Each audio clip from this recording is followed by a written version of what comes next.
Jadi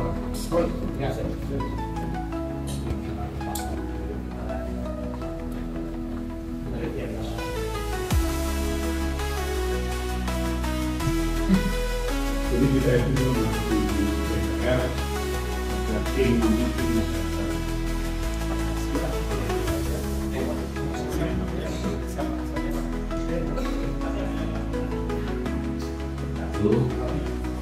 salam sehat ke semua, salam sejahtera.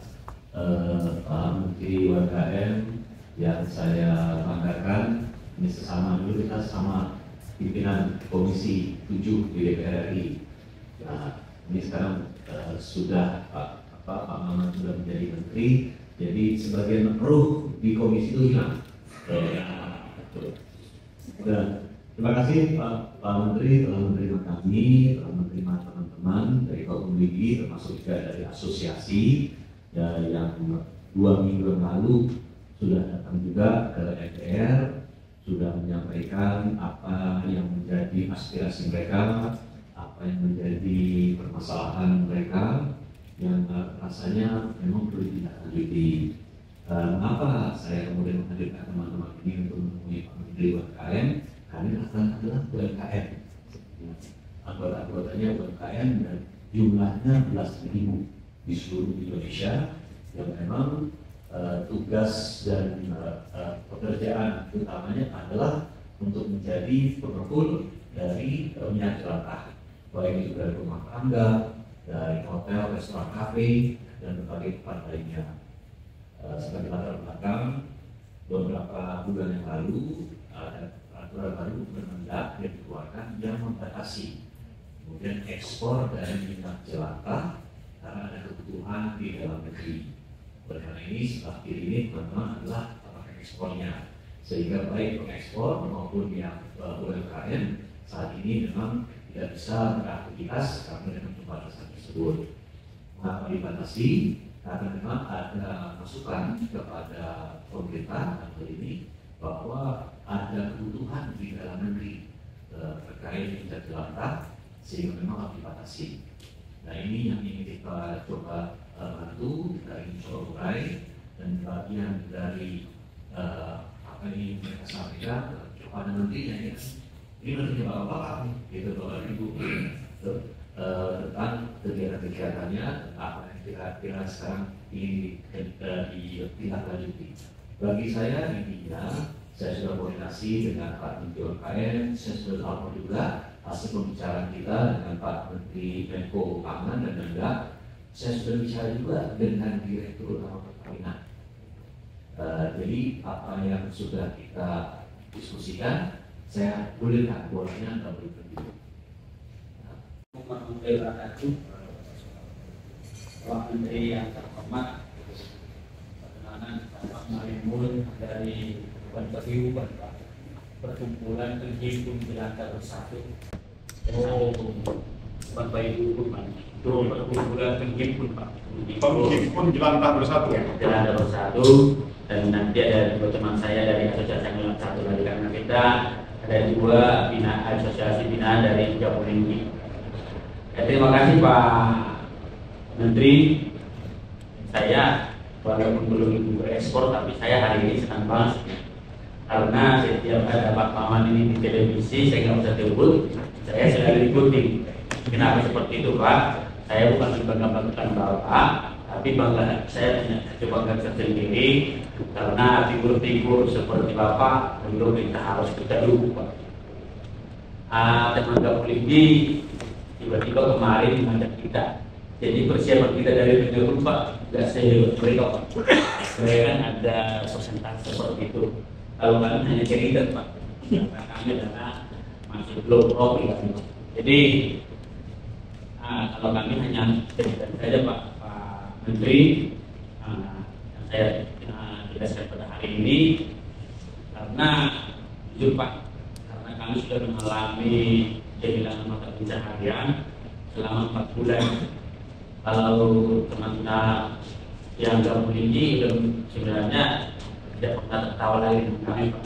Mereka kasihan sama kami UMKM seperti ini. Pak Menteri, kami ini semua pelaku usaha ini murni UMKM. M-nya belum Pak. Kami mikro dan kecil. M-nya dari Pak Gabul ini mengatakan ya mereka lah M-nya. Kalau kami masih mikro dan kecil Pak. Salah satu contohnya dari video tadi itu Pak Sugianto tadi itu dia termasuk penopol, tapi saya rasa juga masih kecil juga. Jadi Pak Menteri yang terhormat, saya dari hati yang paling dalam saya bisa mengklasifikasikan Pak, begitu melihat profil Bapak dari kita bermain lapangan Pak yang selalu menyerap aspirasi, saya kadang berpikir seperti ini Pak, kenapa lah Menteri Perdagangan Budi Santoso yang birokrat itu diletakkan di sana? Mohon maaf Pak, saya bukan mendengar Pak. Karena apa? Saya bisa memastikan maaf pada yang PNS Pak. Saya lihat dari profil Pak Santoso, Budi Santoso itu kan dari birokrat. Begitu dia dalam sekolah mungkin langsung PNS, tidak merasakan apa yang akan rasakan. Sampai dia menteri, sudah Pak, kami beberapa melakukan komunikasi, menerima kami seperti ini pun harus mengubah ban Pak. Itu pun bukan Bapak itu yang menerima kami, itu sekretarisnya. Jadi Pak Menteri yang terhormat, begitu saya lihat profilnya tadi, Pak Maman rupanya, Pak kami ini kan kami aktivitas kami kebanyakan di apa, kami tidak tahu bahwa Pak Maman sudah jadi menteri Pak. Dan kami itu masih membela daerah-daerah seperti kami Pak. Tapi ini juga menjadi dengan keputusan bagaimana keberlangsungan kami sendiri. Terima kasih. Semoga ini nanti menjadi berkah buat kita, teman-teman pengepul. Ya walaupun kita sudah 4 bulan tidak melakukan aktivitas. Tadi ada tadi Dapur Devis yang seakan-akan melepaskan kita, kami tidak tahu lagi kemana mereka menjual minyak. Memang betul Pak Menteri, kami ini sudah acak-acakan sekarang Pak. Kenapa saya bilang acak-acakan di kantor MPR kemarin di depan Pak Haidi Suparno, saya sudah sebutkan Pak, kami sudah sebagai mau gila Pak. Kenapa saya bilang mau gila? Kami dari Kegepul ini murni dan saya ucapkan tadi bahwa kita itulah sudah otomatis pelaku usaha Pak, mikro dan kecil, karena kami semua murni bukan bekerja formal, kami informal, kami murni informal, jadi otomatis kami sudah menjadi pelaku usaha mikro dan kecil. Pak Menteri yang terhormat, setelah adanya imbas dari Permendak nomor 2 tahun 2025 ini, kami sudah acak-acakan, senarai dari acak-acakan Pak. Selama ini minyak yang kami kumpulkan itu sudah kami kirim kepada eksportir. Eksportir itu kami tahu berapanya dia mengekspor ke luar negeri. Tapi setelah Permendak ini, 1 bulan Permendak itu dimunculkan, para eksportir kami ini masih membelai kami Pak. Artinya masih sanggup mereka mengisi storage yang ada. Tapi setelah mereka itu 1 bulan, mereka angkat tangan dan tidak lagi bisa menampung kegiatan kami, karena mereka sudah menengah ke atas, sudah bisa menggaji beberapa orang, sudah punya modal. Jadi artinya 2-3 bulan stok usahanya mereka pasti mati. Tapi kalau kami Pak, jangankan 1 bulan, 3 hari aja kami tidak ada kegiatan, sudah pasti kami sudah langsung ya bagaimana tidak punya penghasilan. Dan kalau Pak Menteri menanyakan kok bisa jadi sampai hari ini, tadi kami sudah berbagai macam cara. Berbagai macam cara itu ya kami sambil alih profesi, karena kami biasanya penghulu, jadi saya kami langsung melakukan kegiatan yang lain-lain di rumah. Ada yang proyek, ada yang melakukan bongkar buat seperti itu Pak. Ya penting kami diam, walaupun secara tidak langsung kami melakukan komunikasi dengan para eksportir kami. Kami asosiasi ini Pak sudah berdiri dari 3 tahun yang lalu. 3 tahun yang lalu saya sendiri ada satu asosiasi, Pak Sugianto ada satu asosiasi. Asosiasi yang kami pimpin itu Pak, itu kebanyakan di Jabodetabek. Jabodetabek kami punya anggota itu 30 pengepul besar dan 679 pengepul kecil, dan pengepul kecil ini punya otomatis itu Pak 2-3 orang karyawan, dan pengepul besar ini sudah rata-rata 12 orang karyawan. Jadi kalau di jumlah itu sekitar 500 5.792 orang. Tadi yang disebutkan dari para gabungan itu tadi adalah 300.000 orang betul, karena dia semua yang mau mendaftar sama kami Pak. Ada yang melalui kami. Tadi kami sebutkan itu 5.792 itu melalui kami dikumpulkan dan kamilah yang supply ke eksportir. Tapi kami tidak membatasi harus melalui kami. Ada juga langsung, makanya temukan ada sampai 300.000 Pak. 300.000 betul itu. Nah, Pak Menteri yang terhormat, ada nggak yang kami alami sekarang ini? Tadi Pak Haji Suparno, ya terima kasih sampaikan Pak kepada Pak ini. Masih ada Pak Dolali juga Pak, kalau bisa. Kami ini kan ada 3 aspek Pak.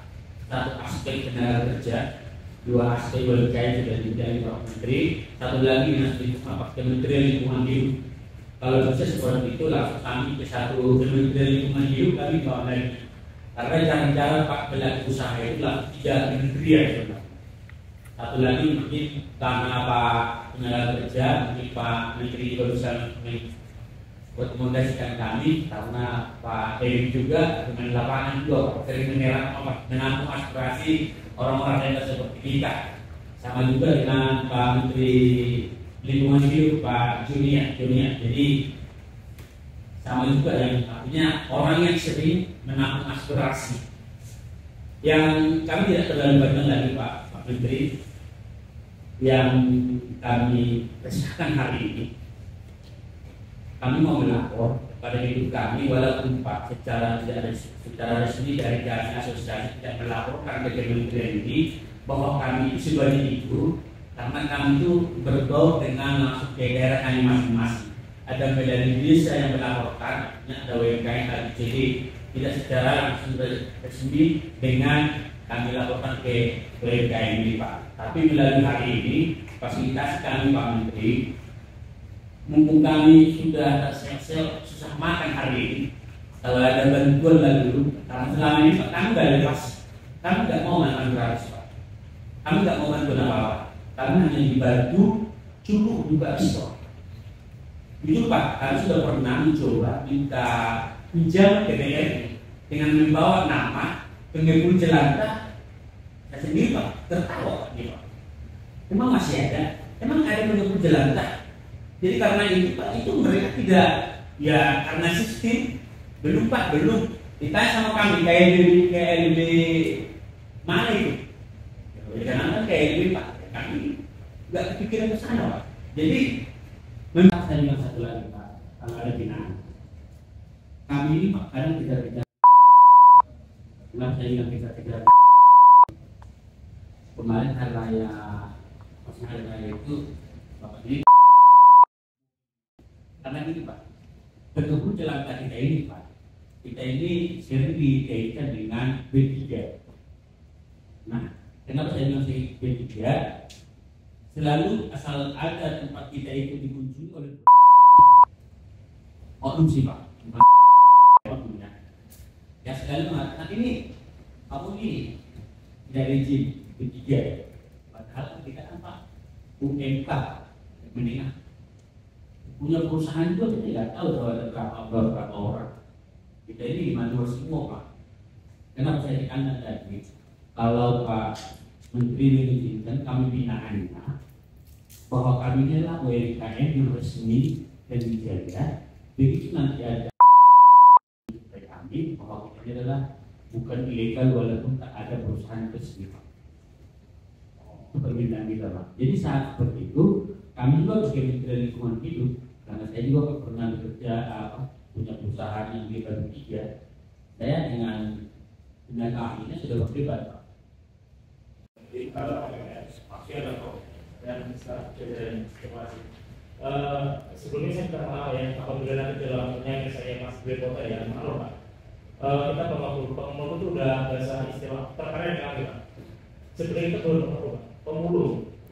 Itu pemulu karena kita ngambil minyak dari rumah tangga, dari restoran, dari catering, dari pesantren, kita yang belum Pak, kita yang belum sendiri. Ya. Sebelum kita mengenal dulu, nama saya Ziaro Pak. Saya dari Asosiasi Pemulu Minyak Selatan Indonesia atau AMCI. Sedikit saya mau sampaikan paling beberapa hal, yang pertama masalah UMKM, yang kedua masalah kesehatan. Yang pertama masalah UMKM. Permendag ini penutupan ekspor ini bukan kali pertama, Pak, tapi sudah 2 kali. Yang pertama itu di tahun 2022. Nah, kita flashback ke belakang lagi, mungkin Bapak waktu musim Covid masih ingat Pak ya, itu ada PHK besar-besaran jutaan. Dan di situ kami datang, Pak. Kami berperan aktif mengajak mereka yang lagi kesusahan dari kerjaan, kami rekrut mereka, kami ajari mereka mencari minyak jelantah. Itu jutaan, Pak. Bagi Indonesia ya, saya aja kemarin itu di tahun 2020, Pak. Saya sampai itu hampir 90 orang mungkin saya jadikan orang menjadi pembantu. Dan dari situ dia masih banyak karyawan lagi, dan ada giveaway ada lagi. Dan di tahun 2025, Permendag nomor 2 tahun 2025 ini Pak, sangat menantang kami, Pak. Kami semua penghilangan mata pencarian, Pak. Termasuk yang tadi salah satu yang saya bilang tadi itu salah satunya, Pak. Itu masih ada ribuan lagi, Pak. Jadi untuk hari ini sangat Bapak akan mengaju ke Bapak selaku Bapak Menteri UMKM. Sangat pas banget dengan usaha kami, Pak. Kami di bulan Bapak, tolong rangkul kami, Pak. Tolong beri kami, Pak. Karena kami jutaan, Pak, di Indonesia, Pak.